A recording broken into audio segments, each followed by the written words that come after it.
Make sure you leave a like, comment, and subscribe. And if you're new, make sure you subscribe. I'm trying to hit 1,000 subscribers, and every subscriber helps. Over here on the channel, we make daily NBA content. So if you enjoy the NBA as much as I do, please subscribe. And today we're going to be talking about the Atlanta Hawks and what I think about, their team this season, how far I think they can go, and what I think about, their young players who they have a lot of. So the Atlanta Hawks this past season, the front office really wanted to show Trae Young that, they're serious about winning, and they wanted to show him that, they're not content with mediocrity for the next couple of years. They're not, planning on wasting, a few years of Trae Young's career.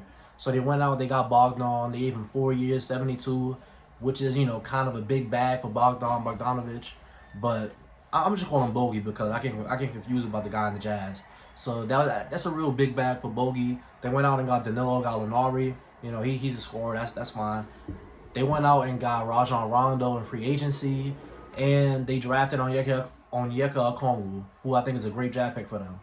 So when you look at this Atlanta Hawks roster, Trae Young, Gallinari, John Collins, Cam Reddish, DeAndre Hunter, Kevin Huerter, like they have a lot of guys. You know what I'm saying? This team, I think it goes like about 8 deep, maybe 9, but I'm not so sure. So I'm pretty set on 8 deep.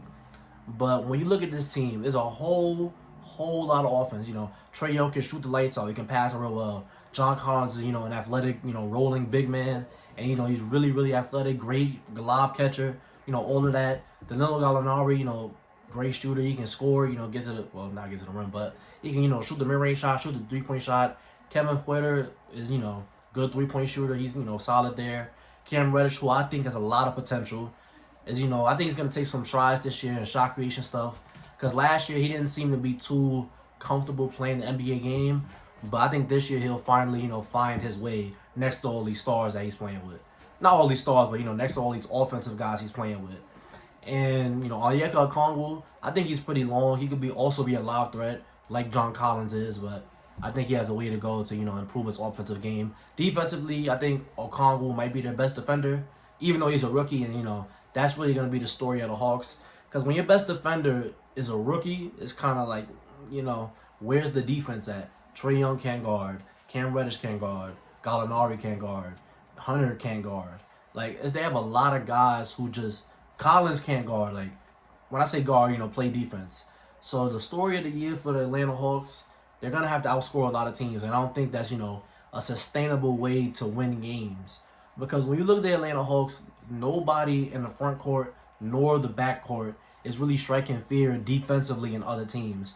Offensively, I'd be very scared of the Atlanta Hawks because last night, what they did to my Chicago Bulls should be illegal. 83 points in the first half. Trae Young had, I think it was 27 points and like maybe 9 assists in like 26, 27 minutes. Like, it was an amazing display from them. And, that's cool to do against, a team like the Bulls, a team who hasn't quite gotten their footing yet, a team who is still looking for that, defensive identity. But what happens when you play a team like, let's say, the Bucks or something, a great offensive team? What happens when you play, a team like the Celtics, a team like the Clippers? When you have, like, a team that can, lock in defensively, and this is going to let, all these guys, get into double figures and all that. And when you have Trae Young is going to be Trae Young no matter what, I think. But as long as his shot is falling, Trae Young is still going to, find the open man. He's still going to hit those, deep shots. He's still going to, be crafty with his handle. Trae Young is going to be Trae Young. But when it comes to the other guys, I feel like Danilo Gallinari can be stopped. I feel like, Cam Reddish can be stopped right now. I feel like John Collins can be stopped. And, it's just the Atlanta Hawks, they're impressive, offensively. But, defense is half of the game.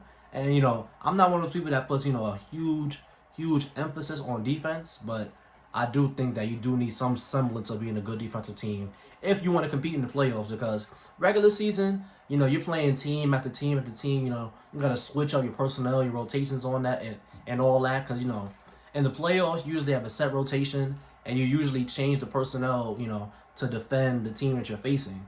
But with the Atlanta Hawks, when a team is able to lock in on them in the playoffs, like, what if they face the Celtics in the first round or something? How are they going to, stop them on defense? They can't. They don't have anybody to guard, a Jason Tatum or, a Jaylen Brown or even a Kemba Walker. They have nobody to guard those people. So, sure, they're going to score a lot of points. You're going to see 125, 130. Trae Young is going to be Trae Young. He's going to have an amazing year. Again, maybe most likely, an all-star starter year again.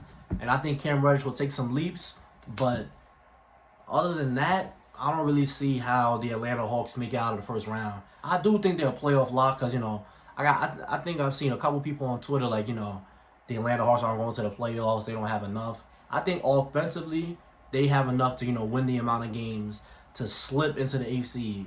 Maybe even the 7th seed if I'm being nice. But realistically this season, the Atlanta Hawks are most likely a first round exit.